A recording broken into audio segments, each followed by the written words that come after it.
ଘୁଷୁରାମୁଣ୍ଡା ପରେ ଦେୱାନପାଲିରେ ଜାତିଗତ ଭେଦଭାବ ଅଭିଯୋଗ।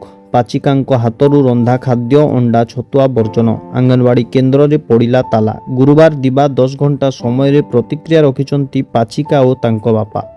ବଲାଙ୍ଗୀର ଜିଲ୍ଲା ଘୁଷୁରାମୁଣ୍ଡା ଅଙ୍ଗନବାଡ଼ି କେନ୍ଦ୍ରରେ ପାଚିକାଙ୍କୁ ଜାତିଆଣ ଭେଦଭାବ ଘଟଣା ସାରା ରାଜ୍ୟରେ ଚର୍ଚ୍ଚା ଥମି ନଥିବା ବେଳେ ଝାରବନ୍ଦ ବ୍ଲକ ଅନ୍ତର୍ଗତ ଦେୱାନପାଲି ଅଙ୍ଗନବାଡ଼ି କେନ୍ଦ୍ରରେ ପାଚିକା ପ୍ରତି ଜାତିଗତ ଭେଦଭାବକୁ ନେଇ ସଙ୍ଗୀନ ଅଭିଯୋଗ ସାମ୍ନାକୁ ଆସିଛି।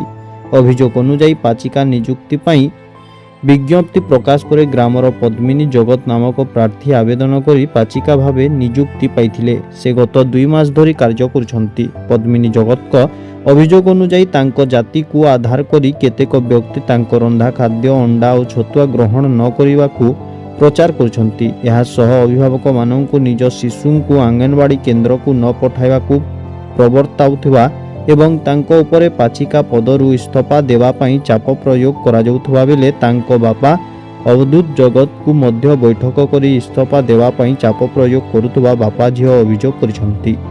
ପଦ୍ମିନୀ ଜଗତ, ମୋର ବାପାର ନାଁ ହେଉଛି ଅବଧୂତ ଜଗତ।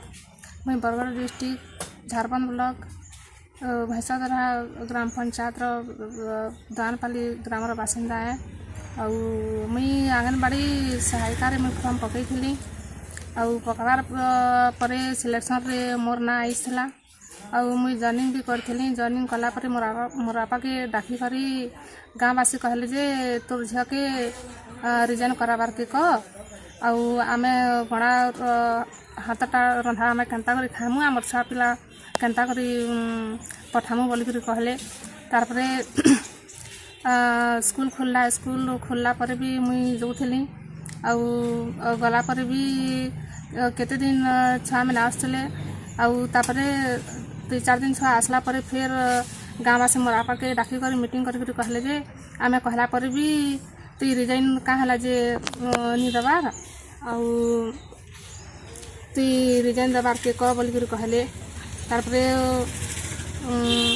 ମୋର ବାପା କହିଲେ ଯେ ନାଇଁ ମୁଇଁ ହେନ୍ତା କେନ୍ତା ରିଜାଇନ୍ ଦେମି, ଯଦି ରିଜାଇନ୍ ଦେବାର ଅଛି ବୋଲେ ତୁମେ ଗାଁବାସୀ ସମସ୍ତେ ଲେଖିକରି ଦେଇଦିଅ ଯେ ଗଡ଼େନର ହାତଟା ଆମେ ରନ୍ଧା ନାଇଁ ଖାଉ ବୋଲିକରି ତୁମେ ଲେଖିକରି ଦେଇଦିଅ। ତାପରେ ମୋର ଝିଅ ଯଦି ଗଭର୍ଣ୍ଣମେଣ୍ଟ ଜାଣା କହିବା ହେଟା ତାହେଲେ ରିଜାଇନ୍ ଦେବା ବୋଲିକରି କହିଲେ ମୋର ବାପା ଘରେ।